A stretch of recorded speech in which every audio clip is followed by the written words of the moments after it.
Welcome all learn to one சேனல்ல இருந்து பிரவீன் பேசுகிறேன். நம்ம சேனலில் ஷேர் மார்க்கெட் பிஸ்னஸ்க்கு தேவையான நாலேஜ் எல்லாமே ப்ரொவைட் பண்ணிகிட்ருக்கோம்.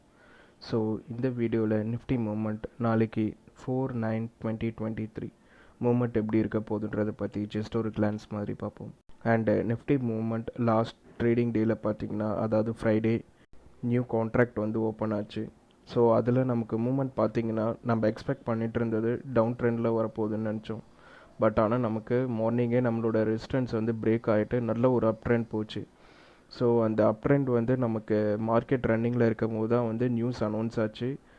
இந்தியாவில் வந்து G20 வந்து கண்டக்ட் பண்ண போகிறாங்க. ஸோ அது எப்போன்னு பார்த்தீங்கன்னா செப்டம்பர் 9-10. ஸோ அதனால் நமக்கு வந்து மார்க்கெட் மூவ்மெண்ட் வந்து நல்ல ஹையில் இருந்துச்சு அனௌன்ஸ்மெண்ட் வந்ததுனால. ஸோ அதோட கண்டினியூஷனாக நமக்கு வந்து இந்த வீக் ஃபுல்லாகவே அப் ட்ரெண்டாக இருக்குமா என்னன்றதை பற்றி நம்ம பார்ப்போம். இந்த G20 வந்து எந்தெந்த கண்ட்ரீஸ்லாம் வந்து பார்ட்டிசிபேட் பண்ணுறாங்கன்னு பார்த்தீங்கன்னா, ஒரு 19 கண்ட்ரீஸ் வந்து பார்ட்டிசிபேட் பண்ணுறாங்க. அந்த எல்லா கண்ட்ரியோட ஜிடிபி க்ரோத் தான் வந்து நமக்கு குளோபல் ஜிடிபியாக வந்து 85% வந்து இப்போ வரைக்குமே இருக்குது. ஸோ அதில் ட்ரேட் ஜிடிபி வைஸ் பார்த்தோன்னா 75% அந்த 19 கண்ட்ரீஸ் மட்டுமே நமக்கு கொடுத்துட்ருக்காங்க. இதில் நம்மளோட இந்தியாவும் ஒன்று தான்.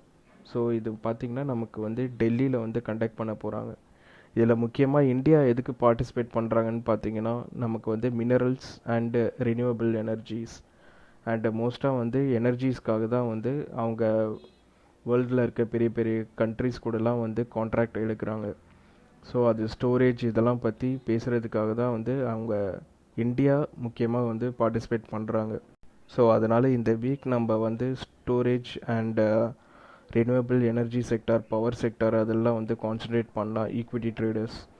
அண்டு இப்போ பார்த்திங்கன்னா நமக்கு ஒன் டே ட்ரெண்ட் லைன் பேட்டர்னில் ஆல்ரெடி நம்ம இன்ஃபார்ம் பண்ணியிருந்தது என்னென்னா, நமக்கு வந்து மார்க்கெட் லாஸ்ட் வீக் வந்து ஒரு கன்சால்டேட் ஆகிட்டே இருந்துச்சு. பட் ஆனால் லாஸ்ட்டு 2 ஒர்க்கிங் டேஸ் அப்போது பார்த்திங்கன்னா நமக்கு நல்ல ஒரு ஹை கொடுத்துருந்துச்சு. ஸோ அதோட கண்டினியூஷனாக நமக்கு வந்து லாஸ்ட்டு ட்ரேடிங் டே அப்போது மேலே போயிட்டு கரெக்டாக நம்மள மார்க் பண்ணியிருந்த ஜோன்ஸ், ரெசிஸ்டன்ஸ் ஜோனாக எடுத்திருந்த லெவலில் வந்து போயிட்டு ஸ்டாப் ஆகிடுக்கு. ஸோ அங்கேருந்து நமக்கு பிரேக் ஆகிட்டு போச்சுன்னா திரும்பி நமக்கு ட்ரெண்ட் லைன் வரைக்குமே போகிறதுக்கு சான்ஸ் இருக்குது.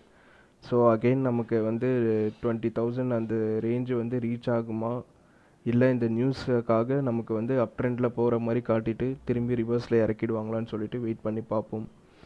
ஸோ எதுவாக இருந்தாலுமே நம்மளோட resistant and support level, so அதை பேஸ் பண்ணி தான் இருக்க போகுது. ஸோ நிஃப்டி பார்த்திங்கன்னா நமக்கு ரெசிஸ்டன்ட் லெவல் பிரேக் ஆச்சுன்னா, அதாவது 19,460 பிரேக் ஆச்சுன்னா நிஃப்டி 19,400 கால் ஆப்ஷன் எடுத்துக்கலாம். அப்படி இல்லைனா சப்போர்ட் லெவல் 19,423 பிரேக் ஆச்சுன்னா நிஃப்டி 19,500 புட் ஆப்ஷன் எடுத்துகிட்டு ட்ரேட் க்ளோஸ் பண்ணிக்கலாம். அண்டு நாளைக்கான ட்ரேடிங் டே கண்டிப்பாக எல்லாருக்கும் சக்ஸஸ்ஃபுல் டேவாக இருக்கட்டும்.